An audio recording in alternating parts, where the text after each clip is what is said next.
Provocação Histórica. Olá, olá, olê, olê, olê, olá. Está começando, vocês sabem, mais um Provocação Histórica ao vivo nos canais do Instituto Conhecimento Liberta, em todas as plataformas, vocês sabem, pós-pandêmicas e virtuais de um mundo, infelizmente, invariavelmente cheio de guerras. Senhoras e senhores, jovens do Brasil, a essa altura vocês já sabem, eu sou o Lindener Pareto e tenho a alegria aqui de, desde 2021, trazer aqui uma série de prosas históricas fundamentais para a gente, no fim das contas, tentar também compreender um pouco mais dessa condição humana que é dificílima e, como eu disse a vocês, invariavelmente cheia, repleta de violência e de guerras. E para tratar de um desses assuntos fundamentais, talvez o grande assunto do nosso tempo, talvez não certamente o grande assunto do nosso tempo, eu tenho aqui um convidado especialíssimo e que fez também ele uma entrevista especialíssima que a gente vai falar aqui agora. Ele é o sociólogo e professor Michel German. Seja muito bem-vindo ao Provocação Histórica, meu caro. Uma alegria te receber aqui. A alegria é minha, muito obrigado pelo convite. Vamos que vamos. Quando, inclusive, você vier para São Paulo, a gente faz aqui presencialmente também. O German fala direto do Rio de Janeiro. German, a gente vai falar disso tudo e muito mais, né? Mas hoje esse encontro é especialmente para você dizer que, para anunciar para o nosso público que o Provocação Histórica vai exibir com exclusividade uma entrevista que você fez com um deputado comunista, né, do Partido Comunista de Israel, que é o Ofer Kassif. Então, comecemos por aí, né? Antes de você falar do estado da arte da guerra, digamos assim, do massacre, e tudo que envolve o sionismo e essa luta que você tem feito também contra esse tipo de governo no Estado de Israel, é, é surpresa para muita gente, né? Lembrar que existe uma voz dissonante no parlamento israelense, que é esse deputado comunista que você entrevistou, né? Uhum. Na verdade, o Partido Comunista Israelense, né, nas suas várias versões, o próprio Partido Comunista, MAC, depois uma dissidência, Rakar, e depois uma frente de partidos, que é hoje o que existe em Israel, Hadash, né, a Frente de Igualdade, Liberdade e Paz, ela existe e é representada desde o primeiro parlamento em Israel, em 1949. Né? Ela tem uma representação política ainda nos processos de construção do Estado, antes da fundação do próprio Estado, ainda nos anos 10, nos anos 20, né? E ela se desenvolve de maneira muito representativa dentro da sociedade israelense e dentro da sociedade palestina, principalmente entre os palestinos com cidadania israelense, e hoje ela tem nessa frente, que disputa junto com um outro partido, né, que é também um partido árabe, ela tem 5 deputados. Um desses deputados é o Ofer Kassif, que é um deputado judeu, nascido em Israel, filho de uma família, como ele diz na própria entrevista, que vem do sionismo de esquerda, e a partir de uma prática, né, de estágio junto com um deputado histórico do Partido Comunista Israelense, ele se converte no militante comunista ainda na juventude, e essa militância acaba levando Ofer Kassif para o parlamento de Israel, onde hoje ele se encontra como uma das vozes mais ativistas, mais ativas, mais fortes e mais pungentes contra a ocupação, contra a direita. Impressionante, né, German? E eu queria te perguntar, antes da gente exibir aqui para o nosso grande público a entrevista que você fez com ele, tem toda uma tradição, né, com o sionismo, mas para além do sionismo, de judeus, né, no mínimo desde o século XIX, dentro de uma perspectiva, digamos assim, à esquerda, né, a começar pelo próprio Karl Marx, que tem sido uma tradição tantas vezes apagada, né, pela própria vertente sionista à direita, que acaba escanteando esses processos. Os judeus e o Partido Comunista, desde ali do final do século XIX, né, tem uma longa tradição aí, não tem? Enfim, tem. Para além dos militantes, numa perspectiva individual, né? A ideia de você ter militantes judeus em vários partidos comunistas e sociais-democratas europeus, você também tem uma certa tradição de um elemento onde a judeidade faz parte de uma identidade de esquerda, né? Quem escreve muito bem sobre isso é um grande autor de socialista, marxista, de corte trotskista, que é Isaac Deutscher, que quando o perguntam, que é o próprio biógrafo do Trotsky, que quando o perguntam sobre a possibilidade de ser judeu e comunista, ele meio que responde que não há outra possibilidade a não ser judeu e comunista, dizendo que a história dos judeus está vinculada profundamente à história das lutas, na perspectiva dele, das lutas pela justiça, pela igualdade, etc. Então, é claro que hoje, com essa hegemonia do sionismo de direita, tudo isso passa a ser muito pouco visto, muito pouco percebido. Mas nós temos, por exemplo, a história do Bund, né? Um partido chamado União dos Trabalhadores Judeus da Letônia, Estônia e Polônia, né? Que é simplesmente o maior partido comunista, ou pelo menos socialista, antes da fundação do Partido Comunista da União Soviética, né? Esse partido é o primeiro partido internacionalista, é o primeiro partido que organiza trabalhadores de vários países a partir de um corte judaico na identidade, judaico na cultura e idichista na fala, né? Também você tem uma relação complicada e complexa entre o sionismo de esquerda, né? O sionismo do Apoel Zion de esquerda, Apoel Zion Link, né? Os trabalhadores de Sion de esquerda, que em alguns sentidos vão se aproximar e se afastar da tradição comunista na perspectiva mais específica. Então, alguns trabalhadores judeus de esquerda vão para um sionismo de esquerda, outros trabalhadores judeus de esquerda vão para o próprio Partido Comunista, e são esses que fundam o Partido Comunista da Palestina, o futuro Partido Comunista de Israel. Ou seja, a tradição de esquerda ela está em vários lugares do mapa político das identidades judaicas, inclusive no sionismo de esquerda. O que acontece é que o que eu vou chamar aqui de sionismo de guerra, né, a partir de 1947, 48, talvez um pouco antes disso, atropela essas tradições e acaba produzindo uma hegemonia de um sionismo que se estabelece em Israel e acaba se fortalecendo enquanto um movimento cada vez mais de direita, e o que temos hoje é um sionismo que considera a própria esquerda sionista, a gente fala sobre isso na entrevista, como uma denominação de inimigos do Estado de Israel.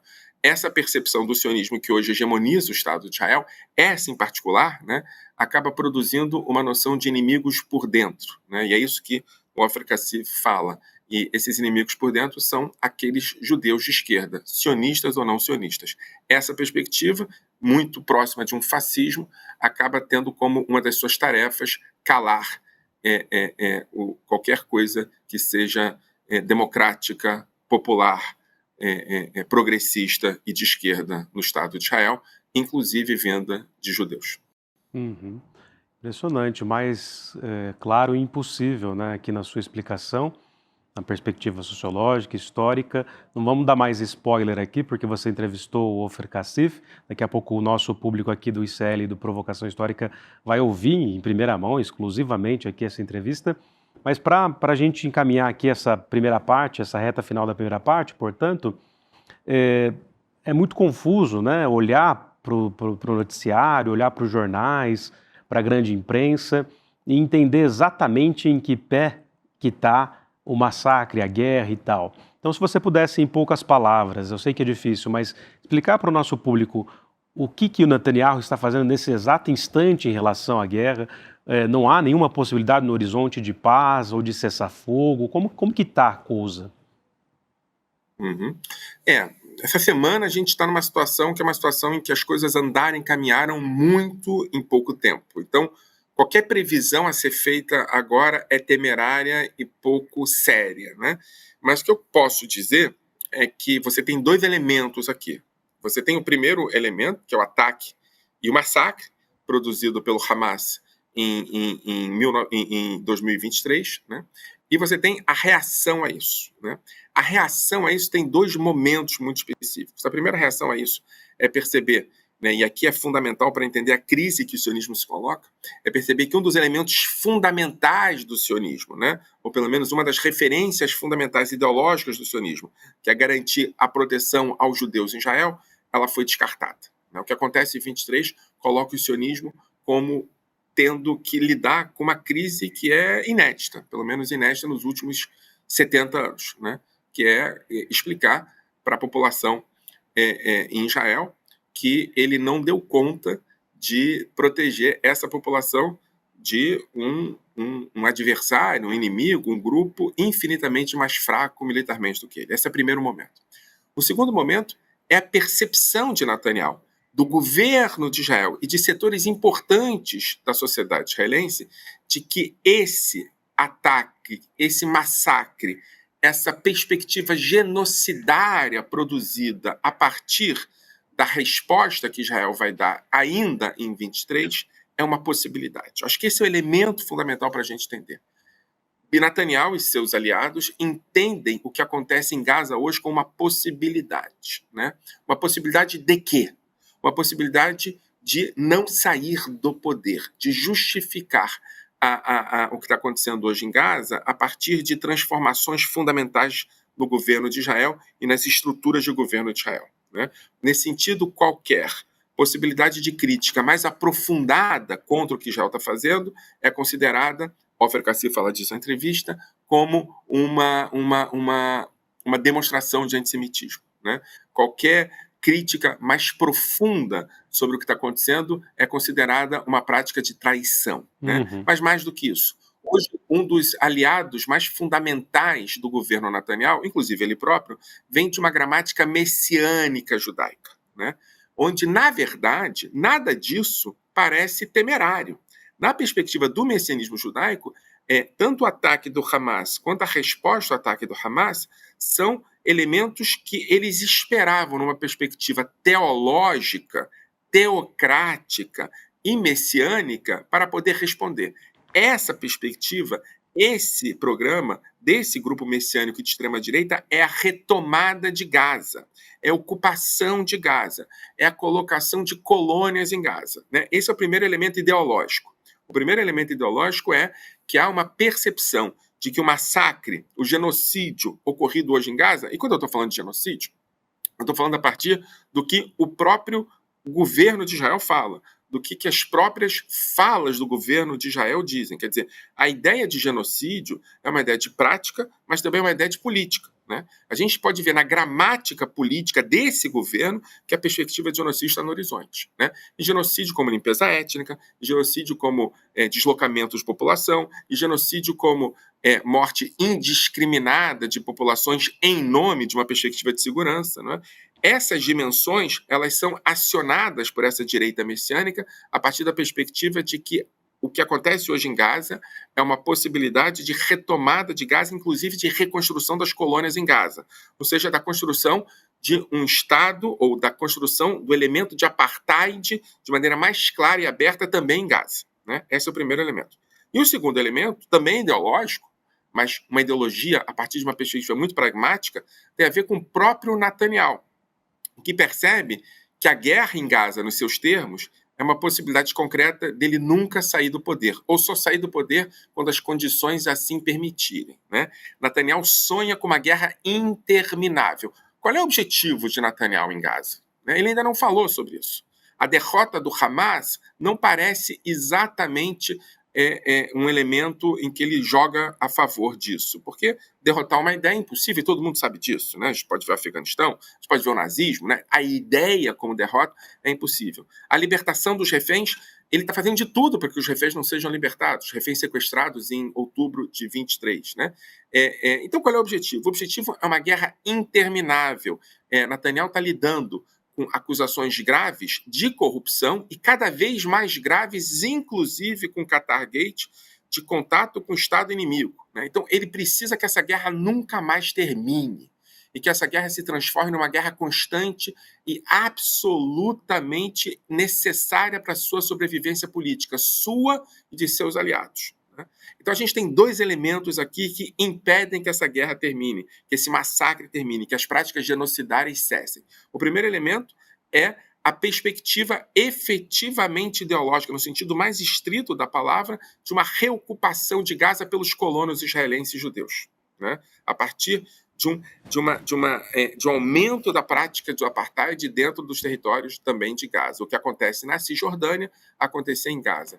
territórios ocupados, tomada de vilas, construção de casas e uma estrutura jurídica desigual entre os israelenses que vão lá viver, os israelenses geralmente religiosos e messiânicos, e os palestinos que vão ser retirados de lá, né? E isso tudo com o discurso de Trump se transformou numa referência alcançável, né? E o segundo elemento é o sonho de uma guerra interminável a partir de uma perspectiva corrupta, mas também fascista, de Netanyahu. Aqui a gente tem uma aliança tática entre aqueles que utilizam o fascismo para benefícios pessoais, inclusive de manter-se fora da cadeia, e aqueles que são fascistas e se alinham a partir de uma perspectiva em que limpeza étnica, expulsão de palestinos e genocídio são elementos positivos, são elementos que têm a ver com programa, né? O discurso de Trump acelera esses dois processos e acompanha a ideia de que Netanyahu e Ben-Gvir, a extrema-direita sionista, o fascismo sionista, possam trabalhar juntos em nome do alcance do objetivo, que é, em última instância, para ambos, o esvaziamento de Gaza e a transformação de Gaza numa parte desigual do Estado de Israel. Impressionante, e uma aulaça aqui do German, German, sobre o assunto, sobre esse estado da arte, de uma guerra, no fim das contas, no mínimo desde os anos 1940, constante, estrutural, praticamente, do Estado de Israel contra o povo palestino, mas também ali um estado de beligerância interno também, como você bem disse, um estado de exceção, que atinge, inclusive, esse deputado, o Ofer Kassif, que foi várias vezes censurado, suspenso e assim por diante, como vocês vão ver daqui a pouco, na entrevista exclusiva que o Michel German fez com o Ofer Kassif.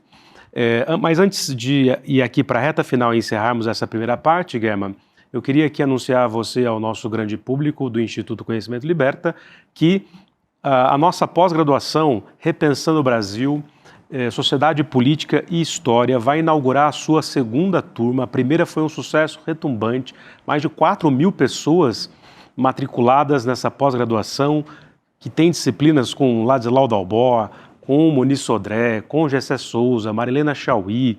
Eu tive a alegria de ministrar a disciplina, de História do Brasil, Narrativas da História do Brasil, uma pós em parceria com a Escola de Sociologia e Política, e agora tem uma segunda turma para quem quer fazer parte desse projeto impressionante de educação pública, de educação de qualidade, com o nosso grande time e elenco aqui da pós-graduação ICL-FESP. Então, façam parte da segunda turma. Tem uma aula especialíssima para vocês, gratuita, aberta, agora, quinta-feira, às 20 horas, com o Gessé Souza dizendo por que as elites odeiam o povo brasileiro. E tem tudo a ver com os ecos também internacionais que o German estava aqui narrando brilhantemente. Então é isso, se inscrevam, venham conosco. E German, finalmente vamos partir aqui para a entrevista e queria te agradecer por ter vindo aqui, fazer essa introdução. Quando você vier a São Paulo, a gente faz tudo no estúdio aqui, olhos nos olhos e sem mediação da câmera. E te agradeço por isso. E o que o público pode esperar dessa entrevista? É uma entrevista desafiadora, uma entrevista que vem de um deputado contra-hegemônico e que se coloca de maneira clara, principalmente nesse último governo de Israel, no atual governo de Israel, como um desafio constante à sua existência. O governo de Israel precisa ser derrubado em nome de uma solução justa e pacífica para os dois povos que lá vivem. É disso que o Ofer Kassif fala, e é uma entrevista que, na minha opinião, é emergencial, como você bem disse agora, para que a gente entenda que os ecos dessa extrema-direita também chegam em outros lugares do mundo e principalmente ao nosso Brasil. É preciso entender que a ameaça que Ofer Kassif sofre em Israel dentro do parlamento não seria diferente no Brasil se nós tivéssemos elegido pela segunda vez o governo de extrema-direita que aqui estava. É fundamental entender a responsabilidade que nós temos em barrar a ascensão e a continuidade da extrema-direita no mundo, e é disso que o Ofer Kassif fala, não somente sobre Israel, mas sobre o cenário que a gente tem no mundo hoje. É isso, muito obrigado, parabéns pela entrevista, e o nosso público fica agora, portanto, com essa grande entrevista que o Michel German fez com o Ofer Kassif, deputado do Partido Comunista de Israel e voz dissonante ali contra o governo de Netanyahu. Muito obrigado, meu caro, até a próxima e fiquem agora com a entrevista.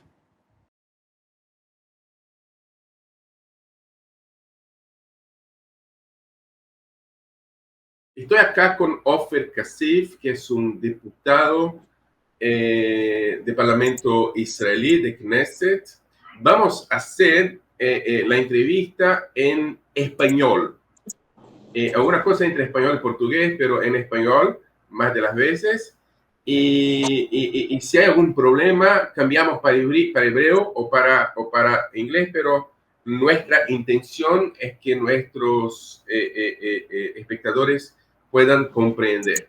Porque así es un diputado que ahora está en suspensión. Voy a pedir a Ofer que explique un poco su situación en Knesset.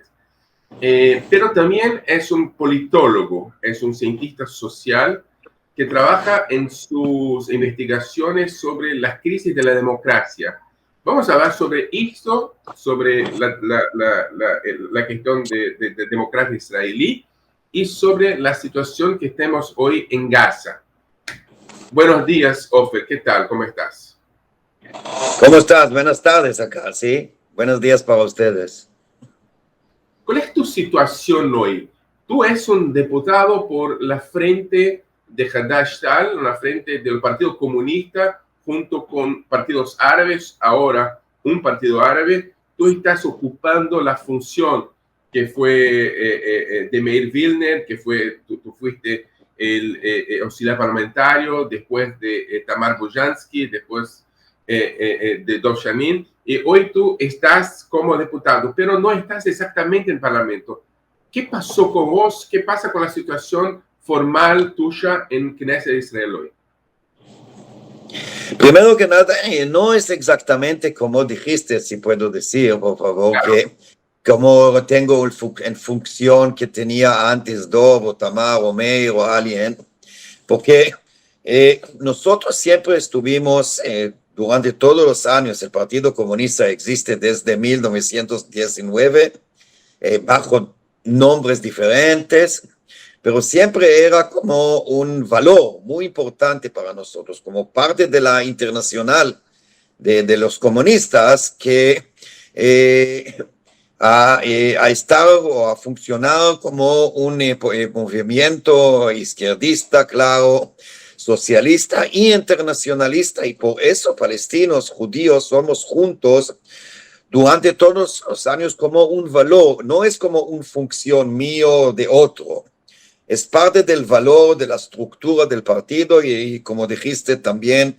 del frente, que la base de este frente democrático por la paz y la igualdad, la base es el Partido Comunista. Y siempre era difícil. Nosotros tenemos diputados desde 1948, desde el primer día que había elecciones dentro de Israel.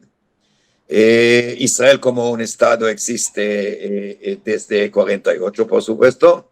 Siempre tenemos diputados y siempre estuvimos en la oposición. Somos los únicos que nunca estuvimos en gobierno o ni en una coalición. Hay muchos partidos en el Knesset durante los años y habían muchos. Nosotros todavía somos los únicos que nunca estuvimos en la coalición o el gobierno. Y la razón es porque nosotros no queremos, porque no podemos estar en una coalición cuando hay ocupación, discriminación, racismo, etcétera, etcétera. Y tampoco ellos no nos quieren. Los partidos en los gobiernos, no importa que es laborista o Likud o otros, no quieren sentar juntos en un gobierno o coalición con comunistas y antisionistas como nosotros. Y claro que hay racismo también, que no quieren sentar con palestinos, ciudadanos. 21% de los ciudadanos dentro de Israel, no en los territorios ocupados, son palestinos también. Y ellos normalmente no quieren. Pero ahora la situación es mucho peor. Es mucho peor porque nunca era tan nivel de demonization, De humanización. dehumanización y también demonización, como demon. Y nosotros especialmente bajo de este gobierno desde día 1, pero especialmente desde la masacre cometido por el Hamas en 7 de octubre de 2023, desde el masacre y bajo el genocidio que hay en Gaza, en la limpieza étnica en Cisjordania y el proceso de fascismo dentro de Israel, el nivel de humanización y demonización es más alto, mucho más alto. Casi no podemos hablar dentro del Knesset, fuera, depende, capaz después voy a decir algo sobre eso también, si quieres. Pero dentro del Knesset es mucho más difícil que nunca era. Por ejemplo, dijiste antes que ahora estoy suspendido. ¿Suspendido? Sí. ¿Y por qué? Por 6 meses. Eso va a decir que puedo solamente votar en el pleno y en los comités. No puedo hacer nada. Pero no puedo hablar, no puedo sentir, ni en los comités, los comités es masculino o femenino, no me acuerdo. Los comités. No puedo sentir en los comités y no puedo entrar solamente para votar y igual con el pleno. No puedo y es porque dije que hay genocidio en Gaza y porque firmé a una petición por apoyar el movimiento del Sudáfrica en Hasha. Por eso. Y eso a decir que también los diputados ahora de la izquierda, y lamentablemente somos los únicos izquierdistas en el Parlamento ahora, verdadero, no podemos hablar libre, porque es la segunda vez que estoy suspendido,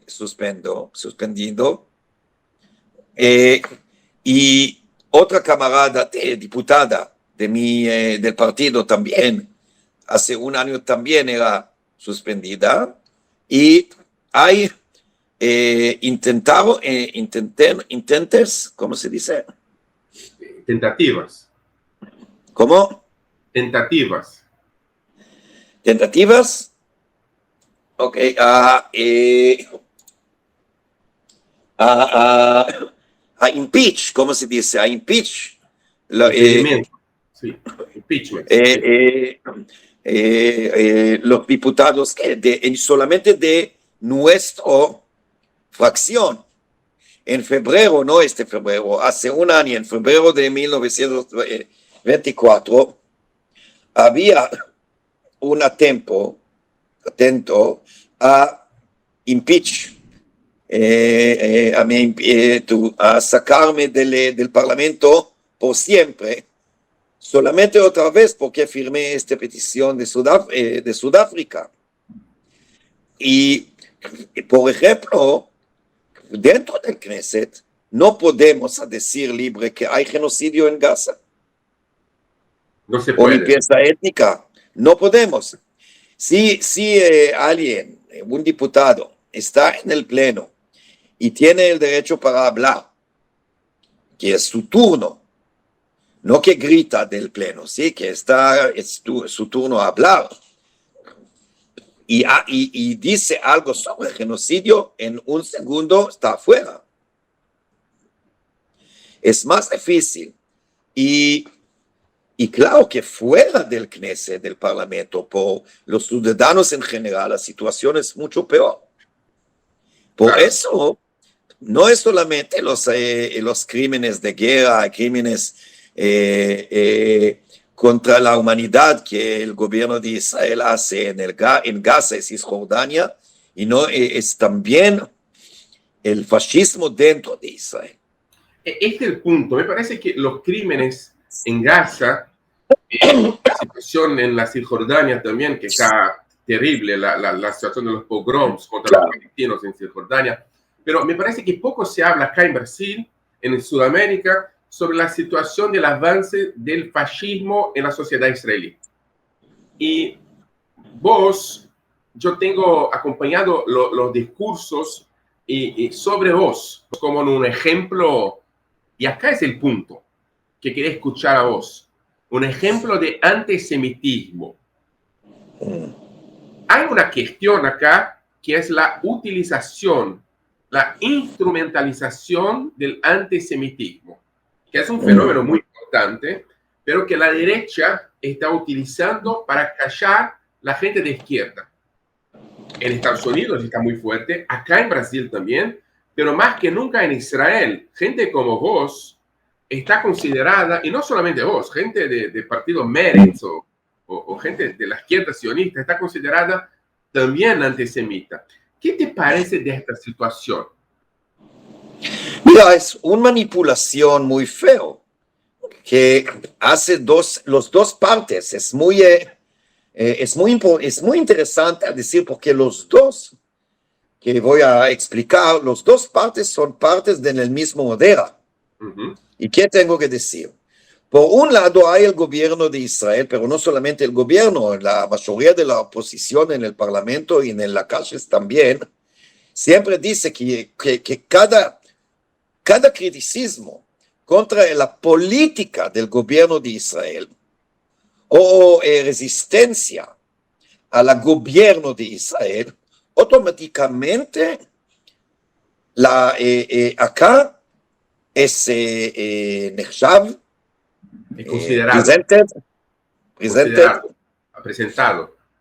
presentado como era el antisemitismo, que es pavada.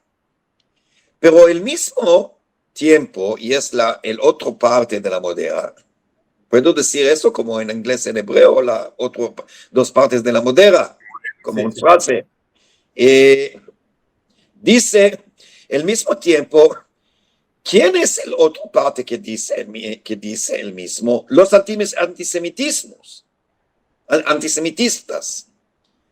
que quieren decir que los judíos tienen la culpa por el genocidio y la persecución de los palestinos. Hay como un secreto partnership. Y no es para mí una sorpresa que, por ejemplo, en pocas semanas Israel va a tener tu host. Una conferencia de los partidos más fanáticos fascistas de Europa en Israel. Las víctimas del holocausto están מסתובבים בקבר, no sé cómo se dice. Están desesperados en el tumba. Sí, pero mira, nosotros somos y tenemos que luchar contra el antisemitismo como contra todas las formas de racismo. Racismo es una enfermedad. El racismo es un crimen. Y antisemitismo es una forma de racismo. Es un crimen también. Si estamos luchando contra evil, contra el mal. Si estamos luchando por la democracia, por la igualdad, por justicia, tenemos que luchar contra el antisemitismo también. Pero al mismo tiempo, la ocupación, el genocidio y también para mí el sionismo son crímenes también. Mi lucha contra el sionismo y contra la ocupación y contra el genocidio es parte de mi lucha en general contra todo que es malo, incluido antisemitismo. No puede ser, y seguramente que no es una idea de la izquierda, si alguien cree que tiene que luchar contra la ocupación, el genocidio de Gaza, la limpieza étnica en Cisjordania, el fascismo dentro de Israel, etc. Y al mismo tiempo apoya antisemitismo. No puede ser. Me explica esto, Ofer, ¿cómo se puede que partidos y grupos neonazis, como la gente de Hungría, de Hungría, la gente de Trump en los Estados Unidos, que es un tremendo antisemita, habla sobre esto todo el tiempo, la extrema derecha en Alemania con AfD, la extrema derecha en Australia, acá en Brasil con Bolsonaro, que es un antisemita claro, habla sobre esto mucho. ¿Cómo puede ser que hoy el gobierno de Israel está higienizando los grupos de extrema derecha? ¿Cómo me explicas la situación actual donde el aliado más fuerte del mundo hoy de los partidos de extrema derecha es el gobierno de Israel? Si concuerdas con esto antes. Hay dos razones. Y también si puedo, otra cuestión es por qué, o pregunta, es por qué tanto fascistas y antisemitistas lo apoya Israel, sí, o el gobierno de Israel, sí, no Israel, al gobierno de Israel, que es contra el Israel como un país, como el pueblo, etc. Mira, primero que nada, hoy, lamentablemente, los víctimas mayores de los movimientos fascistas y racistas, incluidos nazistas, en todo el mundo, especialmente en Europa, pero también en India, en Brasil, como sabes, en Argentina, en muchos lugares, en todo el mundo, los víctimas mayores del racismo y fascismo es los musulmanes y árabes. Y bajo las circunstancias en el Medio Oriente en general y en Palestina, Israel especialmente, cuando el gobierno de Israel cree que el conflicto especialmente o más mayor o más peligroso, si quieres, es dentro de los judíos y los musulmanes, que claro que es una mentira, pero ellos dicen eso. Por ellos a tener cooperación con fascistas y racistas y nazis también, contra los musulmanes especialmente, pero árabes en general, es como un interés que tienen junto. Es una cosa. La otra cosa es, y es una cosa que tenemos que entender, y lamentablemente yo no creo que leí algo sobre eso en la prensa o en un libro nuevo o algo. Capaz hay, porque lamentablemente no puedo leer todos los libros y diarios del mundo, ¿sí? Pero yo no lo vi. Y es una cosa que Yehuda Bauer murió hace poco, hace 2-3 semanas, tenía 95, creo. Era un profesor, historiador del Holocausto. Y él dijo que una frase que se llama antisemitismo al revés. Eso a decir que a veces bajo de las circunstancias post-guerra mundial, Segunda Guerra Mundial, y especialmente desde los 70s, hay gente que creen, como antisemitismo clásico, que los judíos son más ricos, que tienen más fuerza o poder, que tienen más influencia, que controlar el mundo.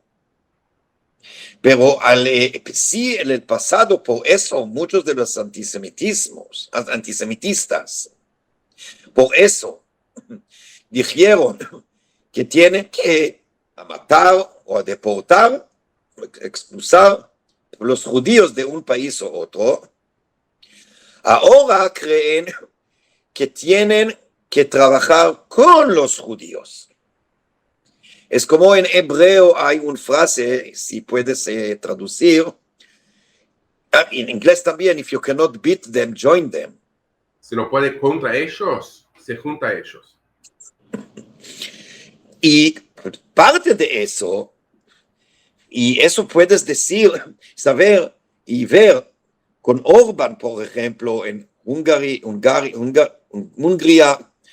con Modi en India, con Bolsonaro en Brasil, con Milei en Argentina, con muchos, con la derecha en toda Europa, que ellos creen que porque los judíos tienen más fuerza y controlan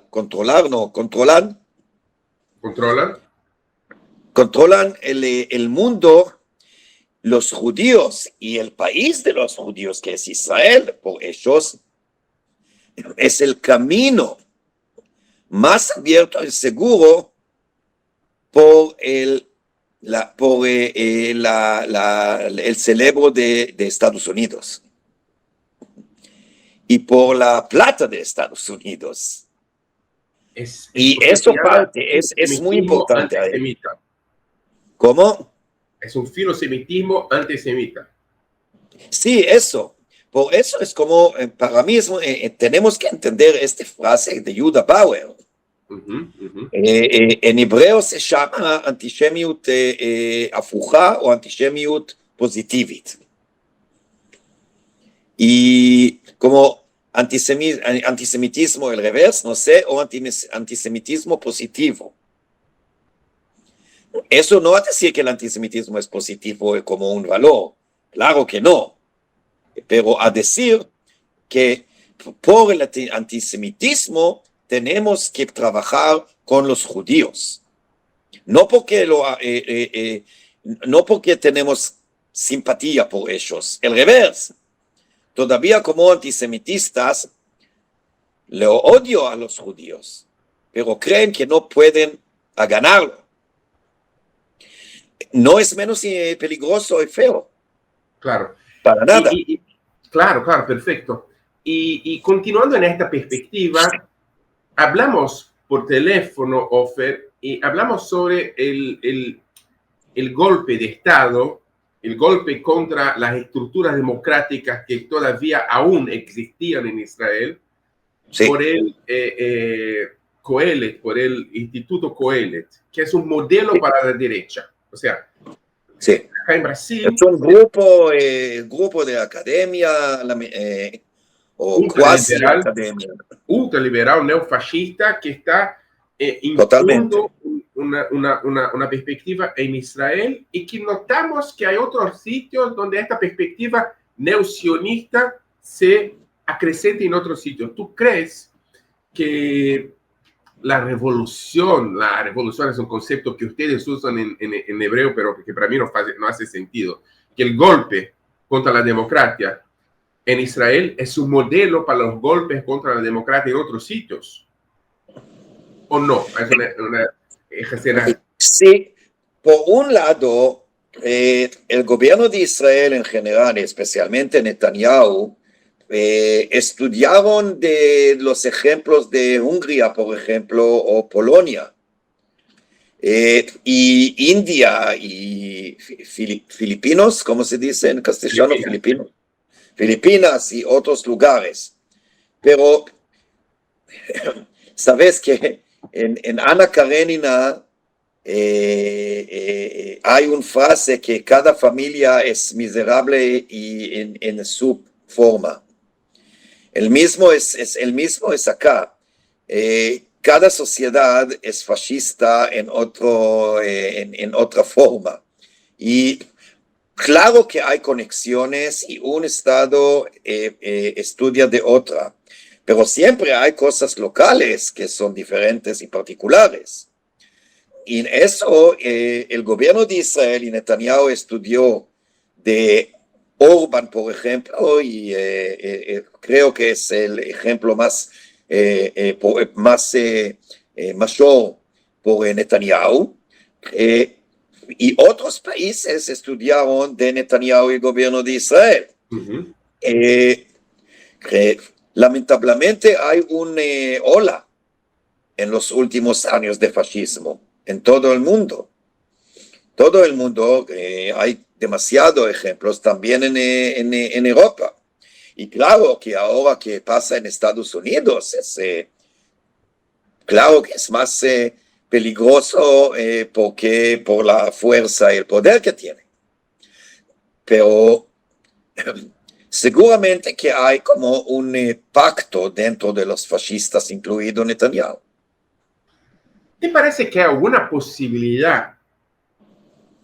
Porque desde el 7 de octubre, desde el masacre de Hamas, lo que notamos fue que el absurdo que pasó en 7 de octubre, el Netanyahu está todavía en el gobierno. O sea, ¿qué más hay que pasar para que salga el Netanyahu del gobierno? No sé.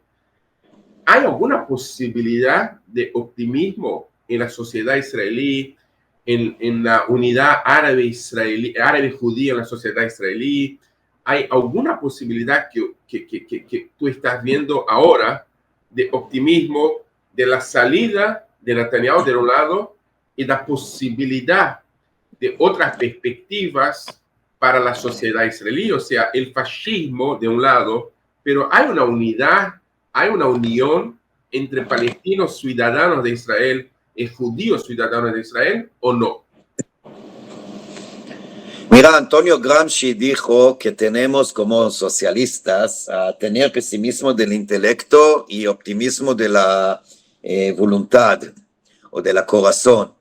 Y para mí es un moto en mi vida. Estoy muy pesimismo cuando pensando sobre la situación ahora y sobre la situación en el futuro cerca. ¿Cerca o cerco? No sé. Cerca. Pero estoy optimista por el futuro más lejos. No es una frase. Primero que nada tengo que tener optimismo. Sin optimismo no voy a luchar. ¿Para qué? Para luchar necesitamos optimismo. No 100%, pero parte. Pero estoy optimista porque no hay posibilidad que la situación como es ahora puede estar por siempre. No puede ser. No es porque es una película de Hollywood, pero porque gente no puede vivir como eso. Pueden vivir como eso un año, ¿sabes qué? 10 años. No por siempre. Y ahora, ayer, por ejemplo, como todos los sábados, habían muchas manifestaciones contra el gobierno y contra la guerra en todo el país, especialmente en Tel Aviv. La manifestación ayer en Tel Aviv era la más grande por muchos meses. Más y más gente son muy enojados. ¿Cómo se dice? Zoamim, enrage. Furiosos.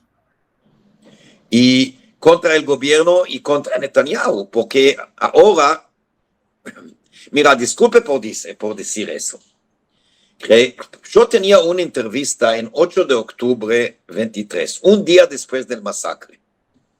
Y yo dije, por eso era mi primera suspensión, yo dije que el gobierno de Israel no tiene ningún interés en la vida y bienestar de los rehenes. No tiene ningún interés por la seguridad de Israel y los israelíes, y claro, por los palestinos. Solamente quieren este golpe de Estado fascista y a continuación con un plan de Smotrich, se llama el plan de subyugación, eso a decir, anexar todos los territorios ocupados palestinos, a matar o a deportar palestinos que no van a aceptar eso. Y ahora la mayoría de los ciudadanos en Israel entienden que es la situación. Nosotros, como mis camaradas y yo, estuvimos en octubre 23 y también hace un año. Estuvimos como solo con esas ideas. Hoy, por los polls, ¿cómo se dice? De polls, las investigaciones, las encuestas. Dicen que casi 80% de los ciudadanos de Israel piensan que el gobierno en general y Netanyahu especialmente no tiene ningún interés por la vida de los rehenes y quieren continuar con este genocidio en Gaza. Por eso es otra razón para tener optimismo, porque la sociedad cambia, es muy polarizada, porque hay demasiados fascistas con Netanyahu y peor. Pero por otro lado, es parte de la definición de polarización. Hay millones, no miles, millones de ciudadanos contra el gobierno y contra el genocidio. Es verdad que normalmente no por la fe de los palestinos, pero por la fe de los rehenes, pero básicamente contra el genocidio y continuar la guerra. La sociedad cambia muy lento, muy superficial, pero cambia. Y yo creo que en el futuro más. Es impresionante que me dijes que un gobierno que está siendo notado por defender el asesinato de los rehenes, por un lado, y el genocidio, por otro lado. O sea, es un gobierno homicidario y suicidario. Absolutamente. Sabes que hay un padre de un rehén que habla mucho con la prensa internacional, tenía también reuniones con Han en el Hasha y con diputados en Estados Unidos, en Europa. Su hijo es un rehén en Gaza, y él dijo, con estas palabras, dijo que Netanyahu tiene culpa no solamente por el genocidio en Gaza, pero también por el genocidio en Israel. Dijo un papá de un rehén. Impresionante. Ofer, para la gente de izquierda en Brasil, esto es una entrevista que va a estar en un canal que más de gente de izquierda y que tiene poco contacto con este debate que tú me traes ahora, el debate más interno de la izquierda israelí.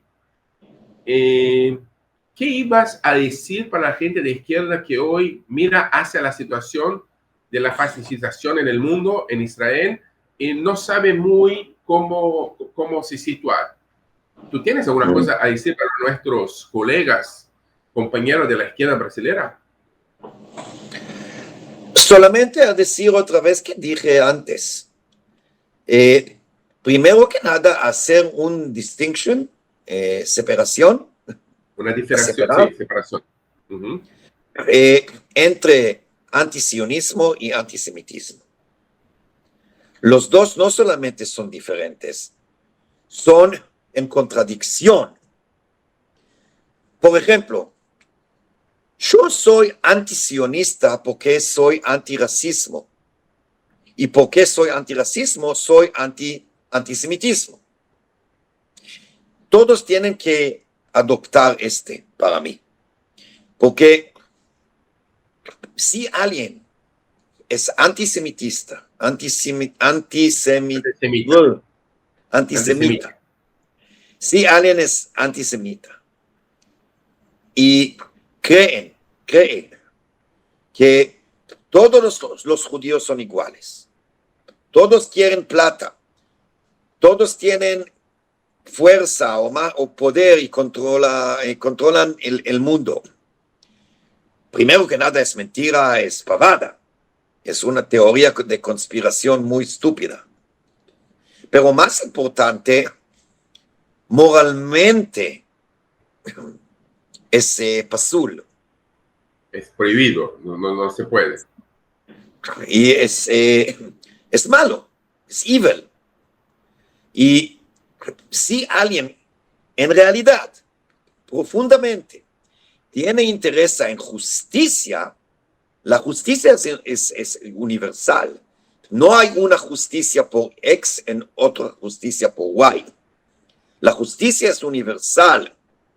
Y si alguien lucha por justicia, los judíos tienen derecho a vivir en justicia también.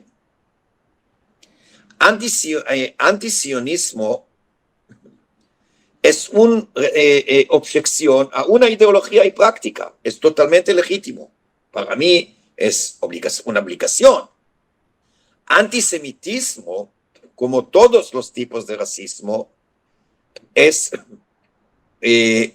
contra gente por los orígenes, por los raíces. No podemos como izquierdistas aceptar eso, nunca jamás. Y para mí es muy importante para todos a entender eso y nunca colaborar y nunca colaborar con racistas, eso a decir también antisemitistas, nunca. Y una provocación, si podías, sabes que la situación en la diáspora judía es una situación muy difícil hoy en Estados Unidos, por ejemplo, la situación de la conexión de la diáspora con Israel es la más baja de la historia. Sí. Es otra razón por mi optimismo. Es otra razón por mi optimismo. Pero para los judíos de Brasil o de Sudamérica, ¿tenías alguna cosa a hablar sobre esto también? ¿Tener qué? Que hablar alguna cosa sobre, para ellos, desde Israel, desde tu posición en Israel, para los judíos que están en diáspora y que sufren con las decisiones del gobierno de Israel, pero que están acá. Es otra vez el otro lado de la moneda, porque no es la culpa de los judíos que hace el gobierno de Israel. No es la culpa de todos los judíos en Israel y claro, por supuesto, que no de los judíos en el mundo. No hay conexión. Es una política de un gobierno y lamentablemente la mayoría de la oposición también. Tenemos que luchar contra la política de ellos, no contra de la identidad de ellos. Claro. Y claro que los judíos que viven en el mundo no tienen culpa como los musulmanes que viven en Brasil o en, no sé, en Holanda, no tienen culpa por los crímenes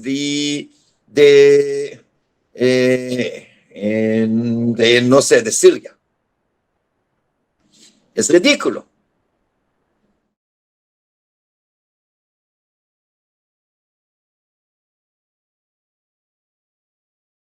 É amanhã. A aula inaugural da segunda turma da pós-ICL acontece dia 15 de maio, às 20 horas. É comigo, Gessé Souza. Vamos discutir com profundidade as raízes do nosso atraso, desmontar mitos e revelar como as elites constroem narrativas para manter os seus privilégios. Vai ser forte. Olha só, eu aqui no Reino dos Livros. Há mais de 150 anos, o poeta Castro Alves recomendava: bendito que semeia livros, livros a mancheia. O livro caindo na alma é germe que faz a palma, é chuva que faz o mar. O mar do conhecimento. O conhecimento que liberta. ICL, Instituto Conhecimento Liberta. E agora a gente tem uma lojinha de livros para você. Livros à Mancheia, livros de alta qualidade que te ajudam a pensar. Venha buscar os nossos livros agora, abrindo a nossa lojinha de livros, souicl.com.br. Vamos pegar os livros à Mancheia.